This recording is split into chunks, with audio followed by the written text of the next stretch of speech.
Invincible, said legendary singer Pat Benatar. I think you're going to have to do that again because it just said live. Live. We can't afford to be innocent. Stand up and face the enemy.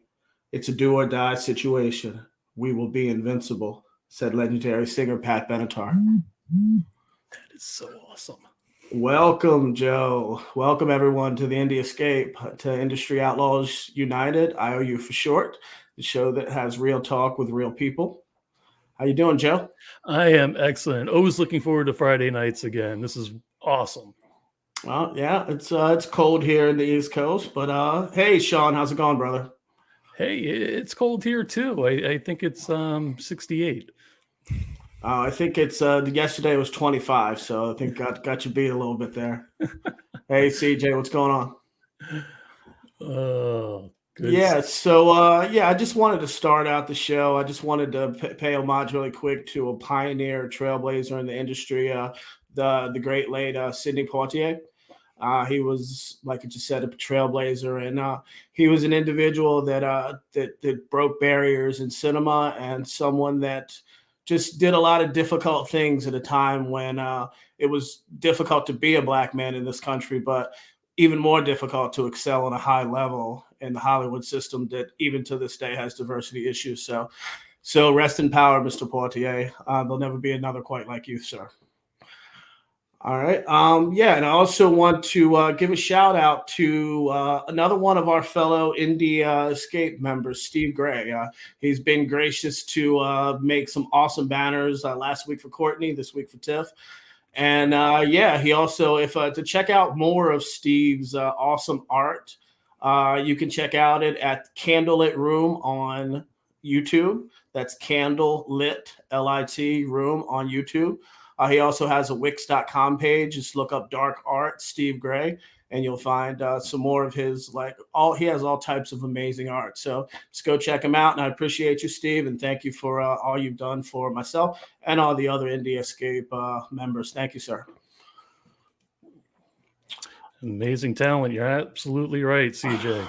Yes, CJ, he's definitely. All right, Joe. So can we roll the video I put together for Tiffany, please? Absolutely.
So apparently Tiffany just got into the business recently.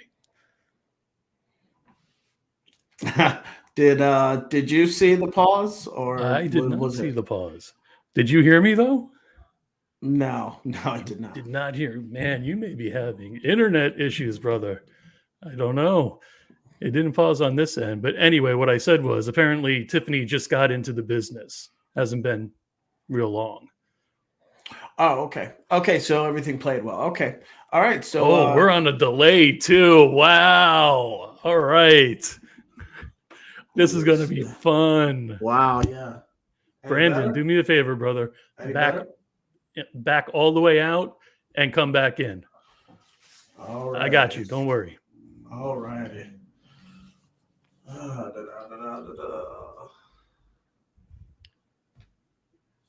So go all the way out and click into the link. Back all the way out and go click into the link again, brother.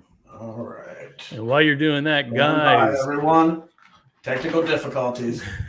It is not an issue, guys. Next weekend, I will be at Horrorville, new horror convention in Cocoa Beach. And actually, Tiffany's buddy is going to be there, Felissa Rose. And I don't know, cast the characters right there. So it should be a good time. I am going to actually have a few of them on Monday night. CJ, myself, and Steve Gray from the Indie Escape. We're going to talk to a few of these folks, especially a couple of the guys from Texas Chainsaw. And it is going to be fun. All right. Brandon, can you hear me now? Yes, I can. All right. It doesn't sound like we have a delay anymore. Again. All right. Just getting my druthers. All right. And this is what happens with live broadcasts, ladies and gentlemen. All right. Let me see. All right. There we go. All right. Let's do this thing. Reset. All right. Yeah. Nothing like technical difficulties. All right. Thanks for the patience, Indie Escapers. Take two. All right. So you saw the TIFF video, correct? Everyone saw it? Everyone saw it, yeah. Awesome. So then let's bring the guest up then. Hey, man, you got to do the intro, brother. All right, yeah. So this is Tiff and I have known each other for close to 2 decades, and she's one of my favorite actresses out there. I just think the moon and the stars of her, and as a talent and as a person. And yeah, she's been in well over 100 different television and films. And yeah, some of my favorites include the Prometheus Project, the Hazing, and just countless other things that I've enjoyed her work in. So without further ado, Tiffany Shepis. Hi, guys. I'm sorry. I am dying here. First of all, this is awesome. Thanks for having me. Brandon, I love you. You know that. And Joe, it's always great to be with you. But I am dying watching that video. Please, dear Lord above, make sure I stay healthy, because that to me was like I was watching my funeral video. I was like, holy shit, this was my entire life.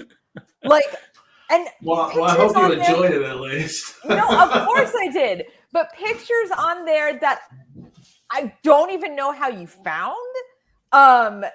Pictures I don't remember taking. Movies I don't remember making. I just put a lot of effort into Google searches and different things, and just trying to find quality photos from. I mean, you've been in so much stuff, but that just is trying a deep rabbit hole. Yeah, no. I wish I could have seen your reaction, but again, I was looking at a frozen screen. So yeah, my reaction was probably frozen too, like, what the fuck? Oh yeah, I saw her reaction. But awesome. my one problem, how did you manage to sneak in that Dave Madison photo in my tribute video? I thought that was gonna be pretty a point of contention, but hey, I had to. I found the photo with Gabe, which is another one of our great indie escapers. But that was one I came across. It actually popped up right away when I did the search for conventions. Of course it did. Dave Madison, can't get away from him. It's probably number one on the search because your nemesis is on these airways. Right. So yeah, it popped up right away. I don't know what con it was from. It just literally it was one of the first ones that popped up. So. Well, it was from the legendary Mr. Hush, I'm sure. Oh, absolutely. Tiffany, how long have we known? Has it been close to 2 decades at least, correct? I think so, yeah. Well, because, I mean, I feel like those early chillers, I mean, that was in the tent. I mean, that was at least 15 years ago for sure. Yeah, most definitely, yeah. Yeah, and that was for I don't know, but I have like some really bomb ass hair right there, and I think I should cut it again because that's like pretty dang cute.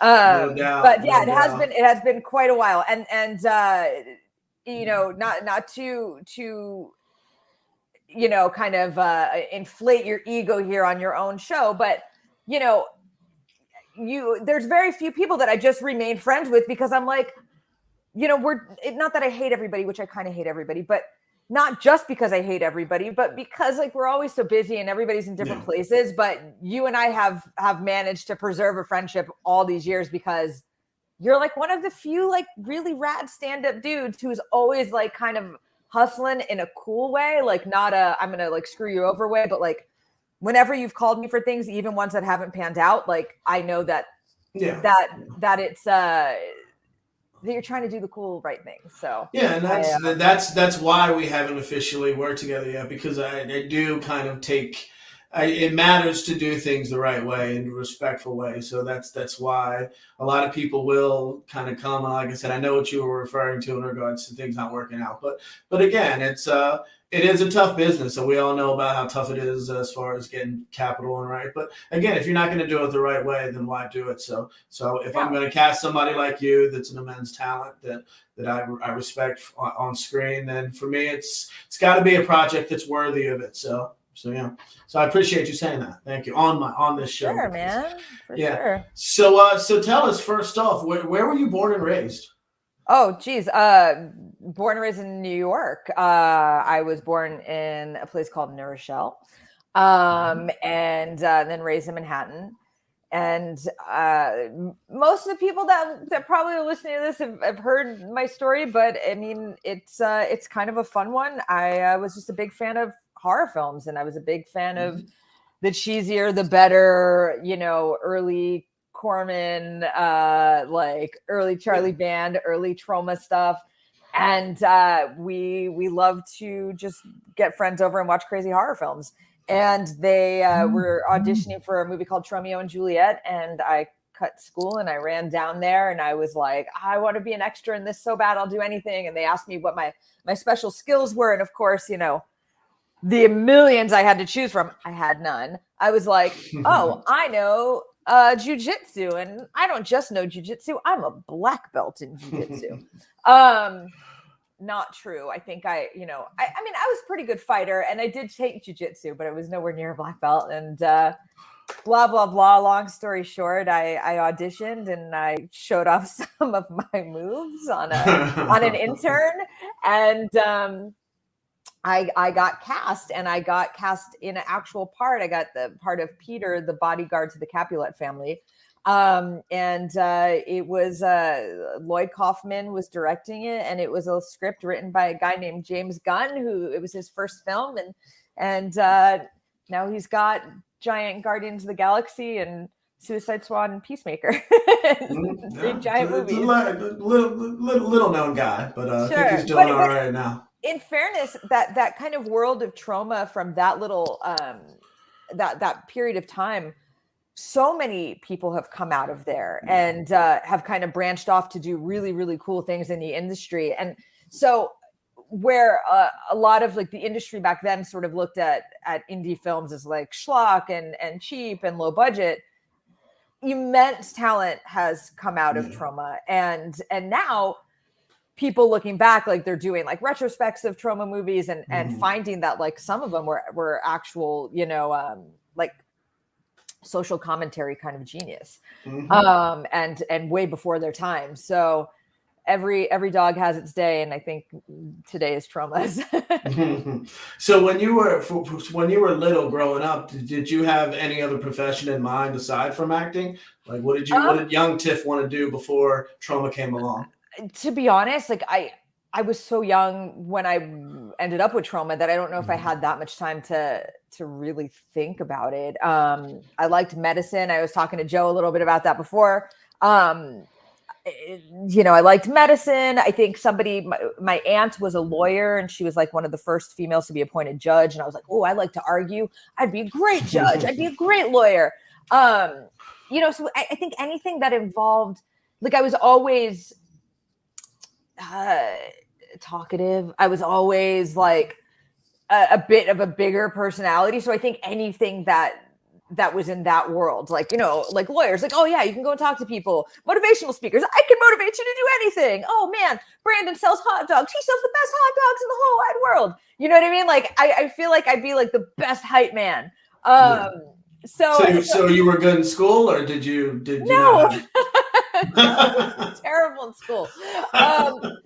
But I think I was only terrible in school once I realized they didn't care. Like, and this is a bad teacher thing. I had one bad teacher that was sort of like, it's not a big deal. Like, you don't really have to do it if you don't want to. And so I was like, okay.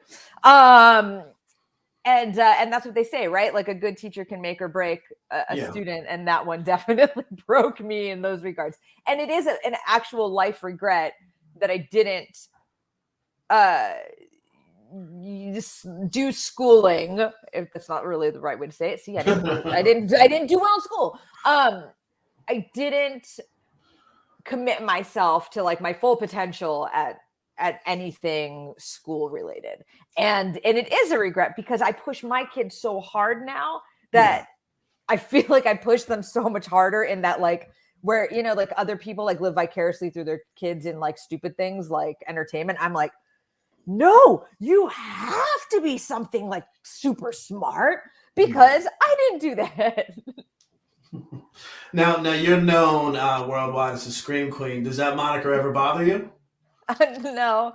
I mean, I feel like there was like moments where I felt like the term got a little diluted, like, because when I kind of came up into the realm, like, Scream Queen was definitely a thing. It was certainly coveted. Like, you had people like Brink Stevens and Linnea Quigley and Julie Strain and Michelle Bauer and Jules Shepard.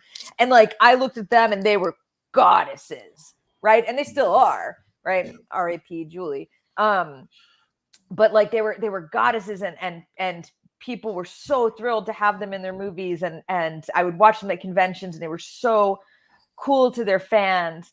And then after a while, like, kind of those guys were still working and doing their thing. But then this kind of like new breed of like Scream Queen came around, where it was like, oh, they hadn't done any movies, or they just made a calendar, and now they're sitting at a convention. And it was sort of like the convention, I feel like, world did that because they needed names at their show, and maybe they were a brand new show and they couldn't afford to have somebody else at it. So it was like, all right, now we have Jennifer Scissors, a Scream Queen from blah blah blah. And so because of that, I feel like it became a little less like cool, like, where I'd be like, oh, all right, I'm on a panel with a bunch of Scream Queens like that have never made any movies. However, I think it's coming back. And so I was never mad at it. I felt like as long as somebody's calling me something that isn't like, wow, she super sucks, I was excited about it. And I mean, and it's cool. I mean, it's cool to have a title, right? Yeah, I mean, it works. So as far as like the content of a lot of the especially the more B movies and stuff like that, were you ever upset by any, like, I mean, obviously you've had no problem with nudity or with any content in certain films, like earlier in your career or whatever throughout it. Does that ever bother you? Did that ever become a problem on any sets? I mean, I'm sure it did. But when you're an actor and you're trying to be a working actor, unfortunately, you sort of just do what work comes to you. You're not always at liberty to be as as choosy as everybody wants to be, because you want to work, and you knew that like work begets work. And so, you know, it was like, oh shit, like I don't really love this project, or, oh wow, I think this is pretty stupid. But if I turn it down, maybe I'll never get another job ever again. Right. And that's always like the mindset of the actor or a filmmaker, right? Like it's always in the back of your head that, you know, you need to keep putting your face out there, you know, out of sight, out of mind. Right. And, so certainly there was a million things. I mean, I make the joke all the time. It's like, yes, I've made 100 movies, only 10 that I'm proud of. Right. And I say it in jest, but it's kind of true, because the thing is, it's like maybe 5% of the time I didn't give my all on something because maybe I just sucks on that day. But 95% of the time I will give you everything I have on your movie. So I expect that in return from a filmmaker, right? Like you expect them to know what their story's about. Like I don't want to have to show up and write lines for myself. Like I'm not a writer. And so those are things that sort of like, I guess to the long-winded answer to your question of like, were there ever things that I was like, yeah, but you know. So one of the projects I think you should be proud of is one of my faves, The Hazing by Rolf Konevsky. Yes. There you go. So tell me a little bit about that project. Any escapers, some of them may not be aware of it, but I still tell people about it as one of my faves of yours. But I just think it's a fun movie. You and Perry Shen and some cool cast of talent in that film. It's a really cool movie. It's me and Perry Shen, Nectar Rose, Brad Dourif. And we are a bunch of kids, college kids, trying to be sworn into a sorority. And one of the hazing night rituals is like, we have to break into Professor Caps's house, steal a book, do something else, steal some other thing, and spend the night in this like creepy ass mansion. Well, lo and behold, Professor Caps is like a super secret Satanist or something, doing all types of creepy stuff. And he puts a curse on the book, and then like all hell breaks loose, and there's literal like demons flying out of everything. The house locks itself. It's very Night of the Demons. Very cool. We did it on a lower budget, but it looks really great. And a little super secret. Myself, Rolf Konevsky, and another partner just recently bought the rights to The Hazing. Ooh. So a lot of people didn't get to see it because at the time that it came out was in that sort of shift of like, are we still doing DVDs? Are we going to streaming? Like, what's the deal? What's happening? Like the early 2000s when nobody really knew what was going to go on with these films anymore. And so it never really had as like big of a release as we really hoped. And not that we believe it's going to get some giant release now, but we're remastering it, and it's going to finally get like a 4K deal. And I don't know, you would know all of the technical side to it, but it's going to look really good, and we're going to do new commentaries, and it's pretty rad. So we'll all get to see it, and like we're even going to do some stuff like to kind of pump up some of the images that like maybe weren't as cool back then, but now we have technology to do so. Awesome. So it's cool. It's cool. And if anyone's not seen it, it really is one of my favorites because I not only get to play like a major bitch, but a really cool bitch and a smart bitch. And I get to get possessed by Brad Dourif. And there you go. My claim to fame is that for so long, because I wear all these crazy prosthetics on my face, is that people were like, oh my gosh, like, oh, that was so cool. Like, who was that in the costume? And I'm like, well, that was me. And they're like, oh, no, you had the accent. I'm like, that was me. So it's props that people didn't believe it was me, but sadness that nobody believed it was me. All right, so we have a question from Daniella Shepard, one of our indie escapers. Hey, Daniella, what's your favorite horror movie trope? What does that mean? I believe it's the trope is like something that is recurring in films, like that you see a lot, like whether it's the black man dies first or like there's a lot of different tropes in films. Is that what trope means, Daniella? I believe so. I could be wrong. Joe, where's Joe? Joe would know. Where's what does Joe? Trope mean? Yeah, See, Joe. this is why I believe I was right. I think I was right. Okay, this is what we're gonna do. I'm going to pull Google up. All right. Okay. Joe, only you can save us. Joe, yes. I believe I'm correct, but trope Joe, tell us. Definition. A recurring theme. A figure. Actually, you know what? I'm going to put Brandon on the spot. I'm going to share the screen. And let's see. And good God. I'm just going to look it up. Oh, stop. It's right there. Where? Right there. Right. How can we look? How can we I can't even see. What? A figurative or metaphorical use of a word or expression? What? Very wrong. Okay, Daniella, get back on here. Ask a different question. It's something that is said repetitively. I did what I was asked. Trope mean a group of dancers, actors, or other entertainers who tour in different venues. That's a different version of the word, yes. But then still, so what's my favorite horror movie group? Trope. A theme. Yeah, CJ saved me. Yeah, something that we see over and over again, repetitive in horror films. Whether it's, like I said, like someone dying or falling down when they're running through the woods, something like that. Yeah. Definitely people falling down, running through the woods. 100%. That's the worst. That's the worst. That's just the worst. You know why? I've had to do it so many times, and every time I'm like, you guys, this is so stupid. Nobody just randomly falls. And they're always like, no. It's going to be scary. The way I put it, man. It's going to be great. And there's never anything. They didn't trip on anything. They just fall. There's no trees. There's nothing. They just fall randomly. And then do that fake like they hurt their leg and get back up and gimp. Yeah, it's terrible. They still manage somehow, and the dude is walking so slow. They didn't even need to run, right? I mean, it's like, oh, okay, thanks, Ken. Also, a trope can be jump scares, movies about abandoned place. Oh, that could be a trope too? Gee whiz. There's a lot of them, yeah. Movies about abandoned places. I mean, abandoned places are scary.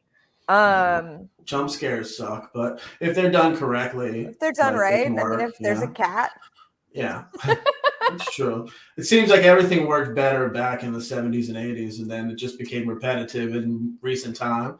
Well, I mean, anything's better if you hadn't seen it a million times, right? True. I mean, if I'm sure people watching Hammer movies, when Dracula sits up, they were like, oh my God, this is terrifying, and now we're just like, oh, that's kind of cool. It's so vintage. Like Danielle said, like in the first Scream movie where he breaks down who survives the horror movie. Well, that was great. I mean, and interestingly enough, speaking about Rolf Konevsky, he did a movie called There's Nothing Out There, where a lot of people, I believe even Kevin Smith might have been one of the people to say Scream ripped him off, because he did like the whole breakdown of it in like a whole giant monologue, the same way Jamie Kennedy did it. I don't know. I've never sat and compared them side by side, but I'm sure Rolf Konevsky has. And he's probably right. Yeah. All right. Another one of my favorite performances, but actually I think it's my all-time favorite performance, is you in the Prometheus Project, which is in some realms, I believe, is called the Frankenstein syndrome. Yeah, here we see it. You produced this as well as starred in it. What was it like taking on both hats? I didn't do very, very much producing on that, other than find them their makeup people and stuff like that. And I helped find some of the distribution, which I think I might have done a bad job with that, because it also didn't get as good of a release as it probably should have. That project is a strong. I mean, that's a very strong, and it's something very different for you. So tell the audience a little bit about it. Kind of, yes. It was a movie we shot in Arizona. I remember reading the script and I was like, whoa, I need to play this character. And it was kind of like we were talking about pre-show. We were talking about, I love Madison and I retain any medical stuff really, really well. And this movie, the character was of a molecular biologist, and they invent a serum that regenerates dead tissue, like AKA brings the dead back to life, right? And the director of that movie didn't necessarily want me for that movie originally, although we had never met. I mean, we had spoken on the phone briefly about a project, and he didn't want scream queens. He was like, I need a real actress. Anyhow, he ended up using me, and it all obviously he changed his mind. Great. Obviously he changed his mind, and yes, changed his mind. I ended up marrying him. Yeah. And then that tale ended up pretty good after. Pretty different. But that didn't get the release that it really should have had as well, right? Very much the same sort of thing. Like the Hazing had its own deal, but the Frankenstein Syndrome really was the end of Blockbuster. Like it was the end of Blockbuster. It was the end of all the Hollywood videos, and people just really weren't sure what to do. But people that did see it loved it, and it played tons of festivals and won every festival. And I'm really proud of the work that I did in it. So I hope people should see it. Yeah, anybody, the Prometheus Project or Frankenstein Syndrome is what I think it's out there. But check it out. Definitely a great performance by everybody in the film. Some other cool people in the film, Louis Mandylor and some other cool, strong talent as well. So Tiff, as far as like roles, you played a different role in that project. If you could play two dream roles, if you could play any two dream roles, what would they be? Like of actors that have already done stuff, or just anything general. If you were given a blank slate and they said, Tiff, you could play two roles, it doesn't matter what genre, two specific roles. Go, Joe. Yes, Joe. Go, Joe. Zorro. No. However, dream role would be to play a villain that eventually gets killed by Zorro. That would be pretty great. Interesting. No, dream roles. I do love the comedy side of stuff. So anything that can add a little bit more of that, like a little kind of tongue-in-cheek crazy. I really like playing, like, I don't know if anybody has seen like the short I did for Andrew Cash. We did it during the pandemic, and it was called Halloween is Canceled. And where I play this crazy anti-masking Karen. And you can find it on YouTube, like just search Halloween is Canceled Tiffany Shepis. And stuff like that, like where I'm like really, really manic, but a little bit funny, but a little bit crazy. And it's like, that's what I love to play. Like really fast talking, hyper aggro wackadoodles would be a dream. Same, I did a movie called Deathcember. And in Deathcember, our segment is very similar. I play this kind of snobby, not like as much Karen-y, but more entitled mom. Yeah. And who needs to return something at a store, and they won't take it without a receipt. And it becomes a thing to the point where we're stabbing each other. And but it's real silly and fun, and it's a blast. And that was done by Michael Verratti, and that got a really great release for Deathcember. Was a German release, but a ton of directors that contributed to it. So stuff like that, like just stuff that's cool. A little fun, a little dark, a little crazy, but I definitely love the comedy side of it. Awesome. Yeah, I actually can't. Speaking of comedy with you, I came across, probably about a month ago. I had seen it years ago, but The Maladjusted, I believe it was called. It was and George Catt and a buddy of mine, Clayton Myers, and it's a fun little comedy kind of.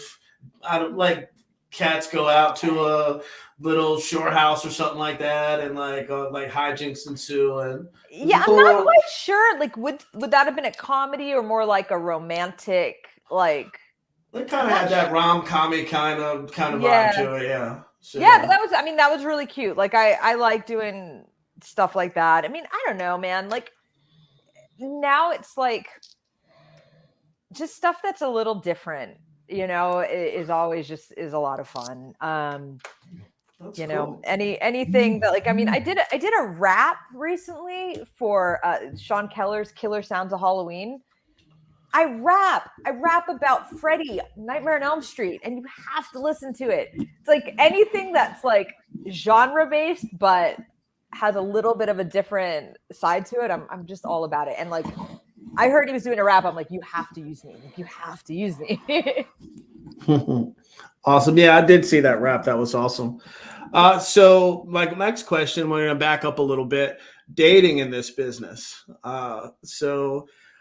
Did you prefer, like in your earlier acting days, to date within the business, or did you prefer to date outside the business? That's a big question for a lot of us in this.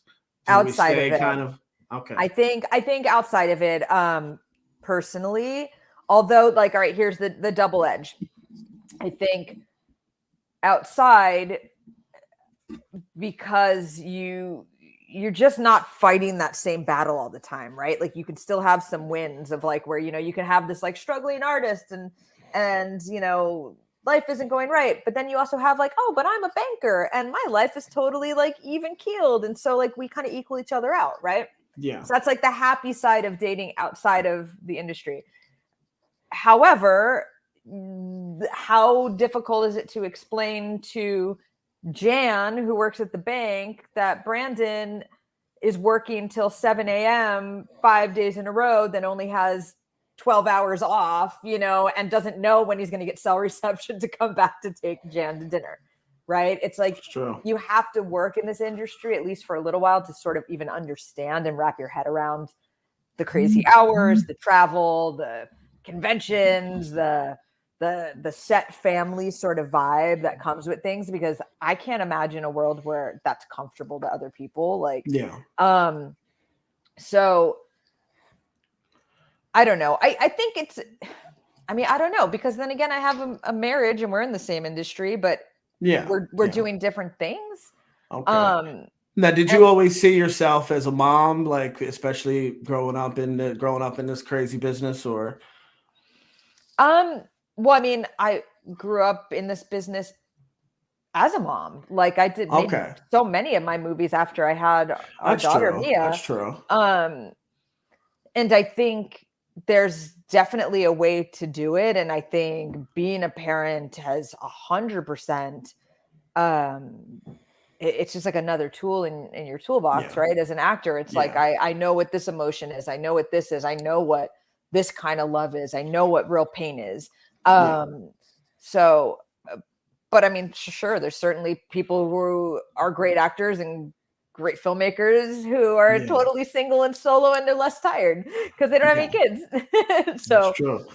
You just figure it out, man. If you love what you do, you'll figure out ways to make it work. Absolutely. So speaking of Mia, you became an advocate a couple of years ago for gun control. For the audience that might not be aware, in 2019, Tiffany's daughter Mia was wounded by a ghost gun during a tragic shooting at her high school. Can you speak just a little bit about that and the fight that you're going through with law? I'm getting tongue-tied because it's such a horrific story, but can you speak a little bit about the fight you and me are going through with like lawmakers to make a change to gun laws? Yeah, thanks. Yeah, exactly what you said. She was shot at her high school by a boy who came to school with a ghost gun. And for those people that don't know what a ghost gun is, don't worry, I didn't, but I'm about to tell you. Ghost gun is a gun that often is bought at gun shows, online. It comes in parts and kits often. You put it together as easy as IKEA furniture, comes with instructions, comes with manuals, comes with YouTube videos that you can watch, shows you how to do it. And the important part to know about ghost guns is that they are completely untraceable. They don't require a background check. They don't require age restrictions. They don't require permits. You go online, just like anybody right now, I can go on there, type one in, it gets delivered to my house. the reason why it's important that these things really need to be regulated is because what type of people do you think generally want something that is untraceable or not registered, right? People wanting to do harm with them, criminals. They're like one of the number one choices for white supremacists. Surprise, surprise. So it's just something that needs to be off the streets. Even some of the most avid gun owners and collectors that we know that are responsible gun owners agree. So it's sort of a no-brainer that these things need to be regulated. Absolutely. And we fight for a lot of stuff, and there's a lot of lawmakers out there doing great work. Like we're not of the camp that like nothing is being done. There are a lot of things being done in this country. There is a lot of progress being made.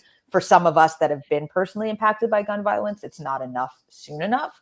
But there are things happening, and the number one thing that anybody that's involved in this fight with us, keep talking about it.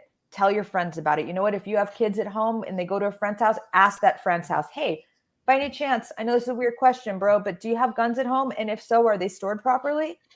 Absolutely. Right? Because how many times do you hear about it on the news? You hear about it daily that a kid goes to a house, they pick up a gun, they think it's a toy, they shoot themselves, they shoot their little brother, they kill the neighbor, whatever the case maybe is.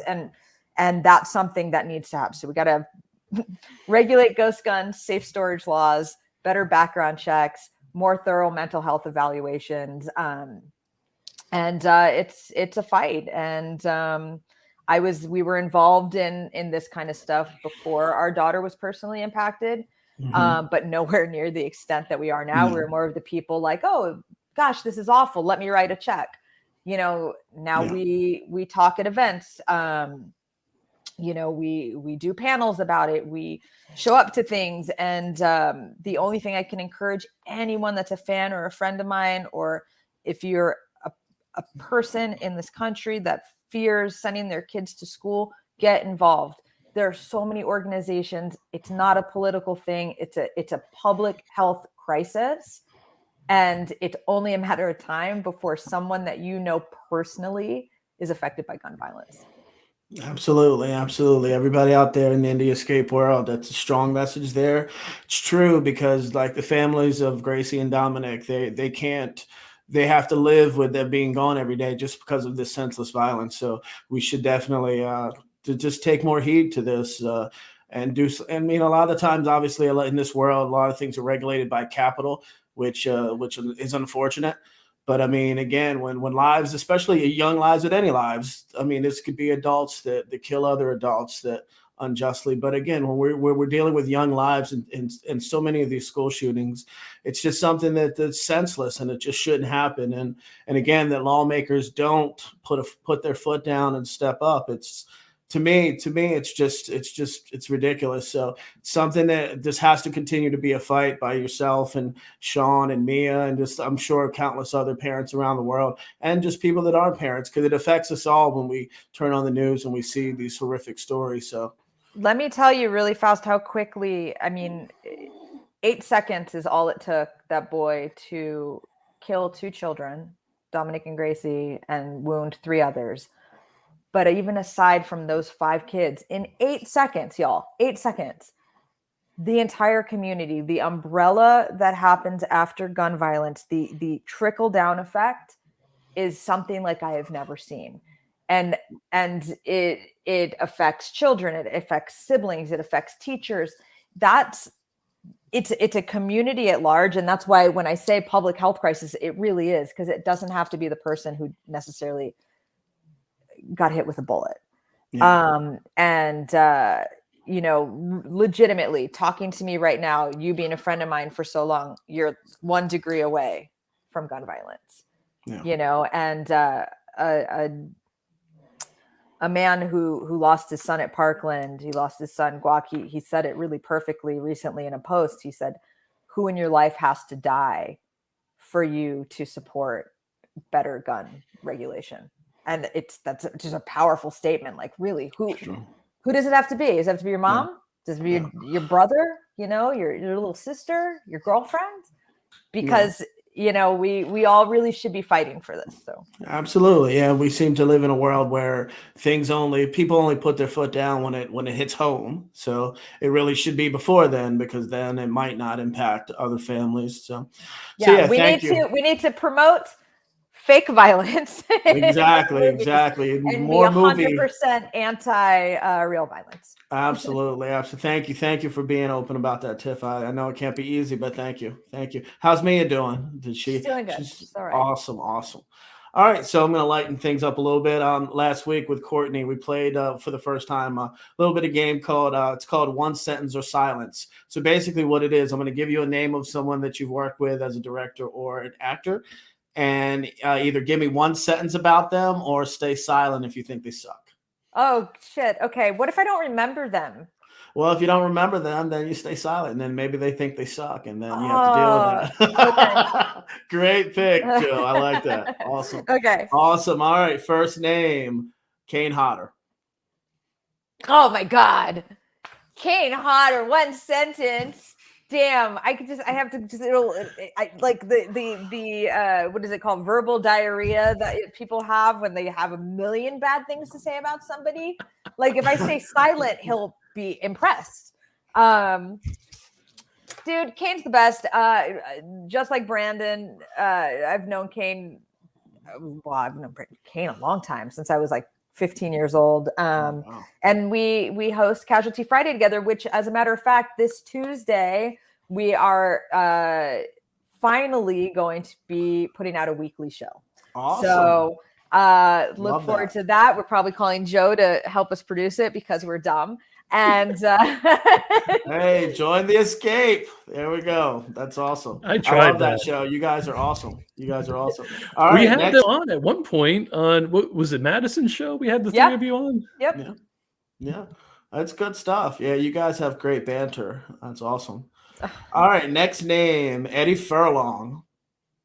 Eddie Furlong. I wish I can't even do his voice anymore. I used to be able to do it perfectly, like chain smoking a cigarette. Tiff. Eddie Furlong. I'm only supposed to say one sentence. Oh crap! I don't have one sentence for Eddie. He's really fun in Night of the Demons. All right. He's really fun in Night of the Demons. Not as fun in Dark Real when we played boyfriend and girlfriend. All right. There's more to that story, but that was a good answer. All right. We'll sidebar that for now. Anthony Ferrante. Sharknado. Come on, dude. You can't not love anything to do with Sharknado. But a little side sentence for Anthony Ferrante. I think he was like our second AD, or maybe he was our AD on a movie I did called The Scarecrow, which is oddly one of my favorite movies I ever did that not a lot of people know about. I love that. I think that's one of the first films I saw you in. I still dig that film. I had very, very, very short hair, and I was super adorable. It's like slick back. I remember. Yeah. It was cool. I don't know why I thought that was like a really good look. All right. Here's another one. Bill Moseley. Everybody loves Bill. End of story. There you go. Great answer. Adam Green. But you should also watch Homesick, because Homesick, yes. Together. Yeah. There was a pick in my video from Homesick. There was quite a few cool picks from that film. Yeah. It's another good little gem there. Homesick. Check it out, people. All Adam right. Green. Oh, Mr. Hatchet. Scary Sleepover, Hatchet, Yorkie loving madman. Your Scary Sleepover is classic. It's pretty good. It's a good episode. Good. It's a good episode. Yeah. One line for Adam. There you go. That's all he gets. That's all he gets? All right. Debbie Rashawn. No, I'm just kidding. Oh, gosh. I'm trying to get one. One line for Rashawn is, that was my Italian, Italy, outside of Bologna, free-range chicken best friend. And that there's so much story to all of that. And I'll give you I know I'm not supposed to give you more than one sentence, but in the tiny tidbit of this, we did a movie together in Italy called Wrath of the Crows, which is a really, really cool film. And we stayed at this very very cool kind of farmhouse in the middle of Bologna. And outside, we would sit outside after we'd get home from shooting, and it'd be like morning, and we'd be like drinking coffee and chain smoking cigarettes back when you smoked, and talking about the whole night and trying to figure out our bad Italian. And there were these chickens that would roam outside, and we would make up stories about our free range Italian chickens. Oh, awesome. Yes. That is a cool little story. There you go. A little fun. We had a really good time there. Awesome. All right. Next, General Hospital's Perry Shen. Who? Perry Shen. I think he's on General Hospital now. Perry Shen. Perry Shen. Perry Shen. Oh, that was Perry Shen, star of The Hazing. That's what I know him from. The star of The Hazing and Better Luck Tomorrow. Pretty cool. Dude. That's another great film. Yes. All right. Here we go. Perry Shen also did a little voiceover for me for a project we made at home during quarantine called Day 14 that my husband wrote and directed. Our children starred in it, and I'm in it. And then we had some of our friends do voiceovers. And Perry is a voice of a reporter or a doctor or something, I think. Yeah. And just like CJ said, in all 3 Hatchet films for Adam. So, yeah, he's a rad actor. Definitely. All right. Here's another cool actor, George Hardy. Well, you can't piss on hospitality or whatever he says in Troll. There you go. I truly have never met a person that makes me smile the second they call me like George Hardy does. Wow. Because there's so much joy in his voice. It literally will go like this. I'm like, hello, Tiffany, it's George. What are you doing? Oh my God, I love your voice. How are you? It's like he's so happy all the time that it's nearly impossible to be like, well, George, I'm not in a good mood today. Like, because he would just somehow find a way to just brighten you. George is the best. And that's awesome. You should watch Texas Cotton because he and I star in that together. And that is not a horror film. However, it stars horror movie people like Lou Temple. No. Good film. I think it's all at Amazon, I believe. It is. One of those. Yep. Awesome. And finally, Monica Keena. Monica's cool. We were never super, super good friends, but she's a nice girl. I haven't seen her in a really long time. But she starred in Night of the Demons, and she's really rad in it. And then we were going to do a Night of the Demons sequel, and she was going to star in that too. And I don't really know what she's up to, but she was really sweet. And she's pretty, and she's a good actress. Okay. All right. You passed them all. Wow. I thought for sure I could get you with one person at least, but hey, you got through it. Awesome. All right. So Joe, my friend, do we have it's time for one question. Do we have anybody that would like to ask Tiff a question on deck? Ladies and gentlemen, if you would like to come on screen and ask Tiffany a question, you have to A, have a video camera, B, a microphone, and C, access to the internet. I am me right now. Oh my gosh. Or just not. Joe, ask me a question. Just ask a question. Oh my God, Tiff, what happened when... No, I'm kidding. I don't know how to not fangirl out when I'm around you. I don't either. But you're looking good. Well, thank you. I appreciate that. Look great. So Tiff, this is what happens when Tiffany doesn't see me for so long, you know? I mean, we've only been on, 8, 9, 10 episodes together? Like 12 shows together. But you know what it is? You're always overshadowed by that dark doom that is Dave Madison. And the Dave head. When you had the Dave head on the stick. It's comic genius. Where is it? I think it's comic genius. Is it in here? Oh, it is in here. Hold on. Oh shit. I don't know. It's in this room somewhere because it was in a bathroom at one point. Like, because we moved to a new house and exactly where it belongs. The shitter. So Tiff, so Tiff, the con circuit is something that you've been huge on for years. Any crazy stories on the con circuit over the years, like tattoos in weird places, like crazy fans, anything that would be juicy to share with the Indie Escape audience? Jeez, crazy fans. I mean, I've been pretty lucky. Most of the people that we get are pretty cool. I did do a hand turkey tattoo on the back of somebody once, like legitimate. They traced my hands and made it into a kindergarten hand turkey.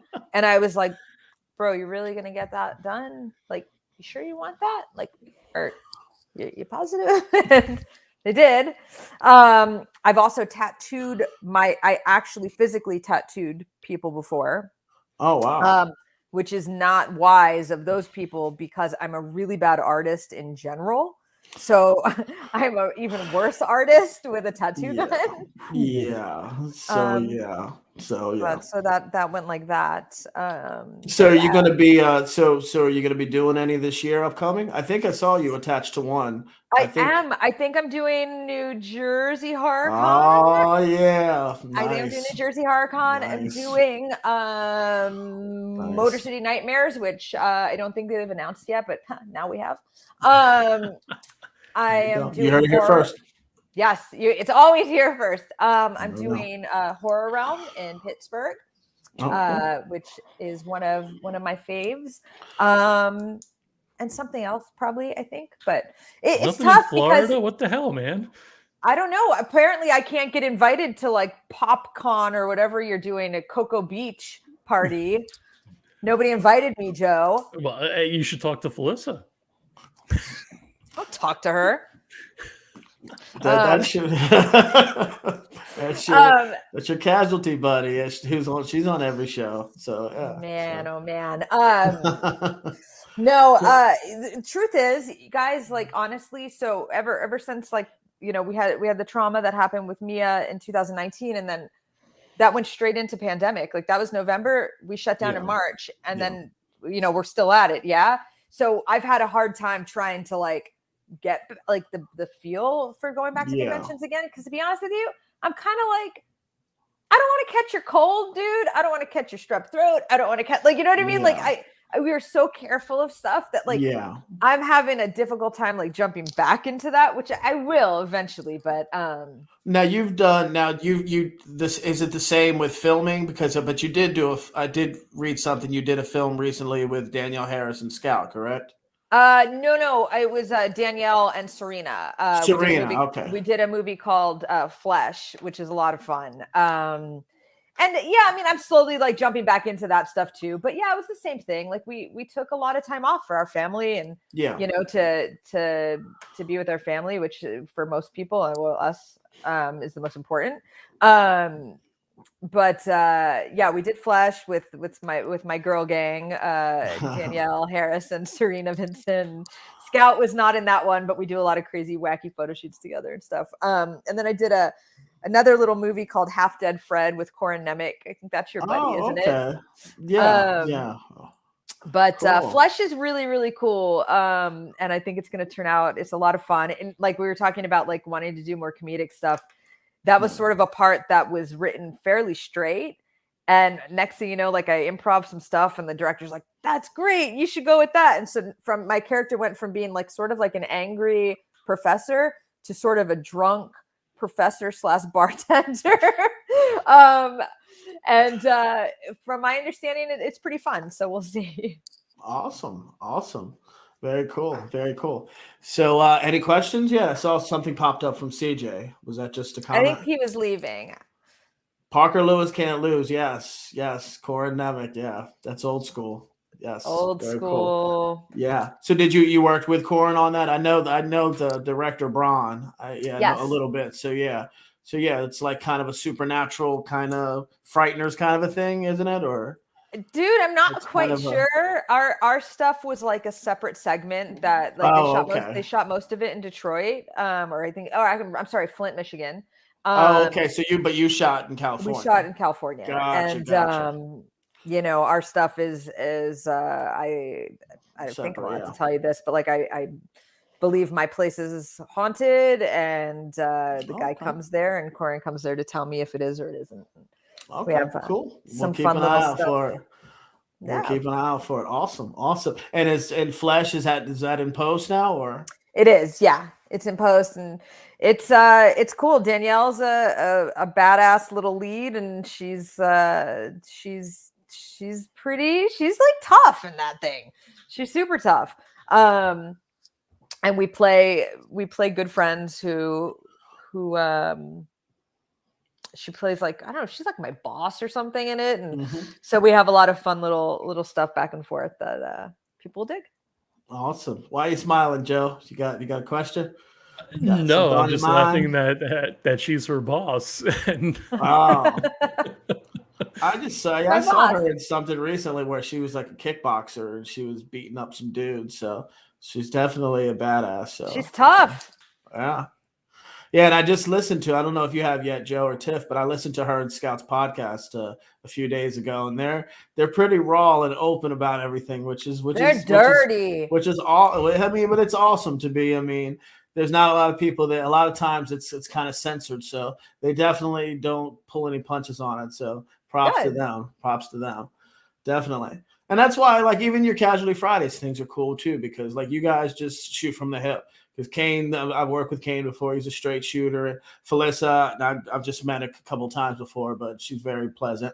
But yeah, all of you, and obviously you are a firecracker. So, and you've always just straight up just say what's on your mind. So that's kind of what I did. Is that he was my very first celebrity interview on my podcast, or actually Ryan and mine's podcast, and that was 5 years. Oh, good God, a while ago, before everybody was doing this. I'm glad you got better talent since then. Right? That's what I'm saying. There we go. I was at TIFF. I was actually I think I was telling Joe last week after the Courtney interview. I remembered years ago, it wasn't from finding a photo, but I remembered years ago randomly that we were at Chiller and somehow we were having dinner with Bud Bundy. David Faustino. Yeah. Who's good friends with Parker Lewis.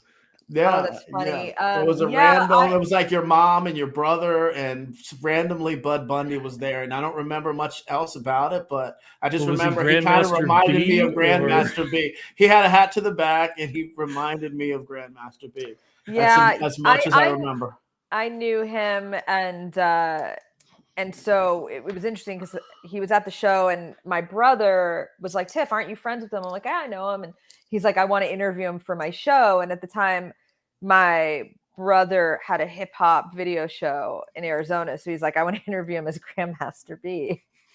And I feel like David was a good sport about it, if I remember right. But yeah, he was. It was just funny seeing him walk into the restaurant there with the hat to the back, and it was almost like watching an episode of Married with Children, but in real time. So, but yeah, he was cool though. But it just popped in my head. For back then, there was all types of characters, from Ron Jeremy to the late Sage Stallone, who was cool back in that time. I remember he was there at that same show, but Bud Bundy just stuck out to me for whatever reason. Just popped in my head. That there's no photos, anything. I think we were just having dinner or whatever. But yeah, it was a cool time. How's your brother doing, by the way? Is he still doing stuff in the industry, or? No, he's not. He's in Florida, and he works for mental health and government job. Awesome. Thanks, Sean. Sean, thank you, buddy. Yes, she is a badass. Thank you. All right. So any questions? No one's coming up, Joe? Everybody afraid? We're good. It's late. All right. So, Tiff, what I do at the end of every show is I ask the guests to impart some wisdom on our audience about careers or whatever it is that you choose to say. It can be good or bad, ups or downs, whatever it is you choose to say. So, can you just impart some wisdom to our Indie Escape audience? Oh gosh, it went like full on me. That's not good. No pressure. Geez, that's really close. Take it off this full. There you go. Wisdom. Just do what you love. Do what you love and don't quit. And eventually something cool will come out of it. And eventually you'll look back and go, you know what? Like maybe I wasn't happy with this, or maybe I wasn't happy with that, but like, I didn't stop. or I kept going, or I made this little thing. Like, like I used to be down on certain things in my career and go, oh, well, why aren't I getting those like big dumb franchise movies? Like, I've made better stuff than these guys, or, I've been around longer. Yet then, like, I look at like our cases of film festival stuff, or I look back at like the montage of things that you made. I'm like, heck yeah, like I've done so much. And so kind of don't be as hard on yourself as like you really want to be, and like be proud of the things that you have done, and just don't stop, and don't care as much about what other people think. Awesome advice. Never give up. Never give up. Never give in. Also, thank you so much, Tiff, for gracing me with your awesome presence tonight. Appreciate you always. Please continue the fight that you do with Mia and Sean and everyone for gun control. And again, thank you for being a friend and for always being loyal and always coming through when I ask. And I do believe soon enough that we're going to end up doing something together. I'm kind of I have it in the stars that it's going to happen sooner than later. I have a couple cool things that I think you can show your immense skills in. So yeah, thank you so much, my friend. Thank you. You laugh, but again, that's just like I said about the Prometheus Project. You are a badass actress, and I don't think the world has seen enough of that. So I think just give a shout out to your socials also, if you would, please. Oh yes, please. Social media. Where can people find you? I don't know, on Instagram and on Twitter, it's both Tiffany Shepis. You can find me there and listen to Casualty Friday, listen to this show, and keep making movies and cast me in them. Awesome. Thank you, Tiff. See you guys. Thanks. All right. Good much night. love. Thank you. Thank you. All right. Number 2 is almost down, Joe. Number 2. That was awesome. Other than that little flub on my end at the beginning, again, this is live broadcast. Nobody cares about that. They know everything's going to pop back like that, and it's going to be great. Awesome. Yeah, and thanks for everybody that tuned in. CJ, Daniella, thanks for the questions. Libby, thank you. Much love. Appreciate you. Tiff, again, thank you, my friend. And again, like I said earlier, thanks to Steve Gray for the awesome banner. And just again, thank you, Joe, for being a badass producer and always having my back on here. It makes my life much easier, and I can breathe easy when you're totally calm and I'm sitting here on my end looking at a frozen screen. So I appreciate you. And it's not an issue. Everybody, don't forget, if you're missing this broadcast, you're not actually going to hear this until the end, but make sure you subscribe, like, and all that good jazz with the Indie Escape Facebook page, the YouTube channel. All of Brandon's episodes are going to be there archived. So make sure you give it a look. Absolutely. So yeah, I guess that's about it for tonight. Thank you, Sean. Appreciate you. Thank you to everybody again who tuned in. I appreciate you spending some of your Friday night with the Indie Escape. It's very much appreciated. And remember my motto at the end: believe in the power of others, and believe. I'm doing the David Madison. See, there you go. Believe in the power of yourself and the right others. Peace, everybody. Have a good night.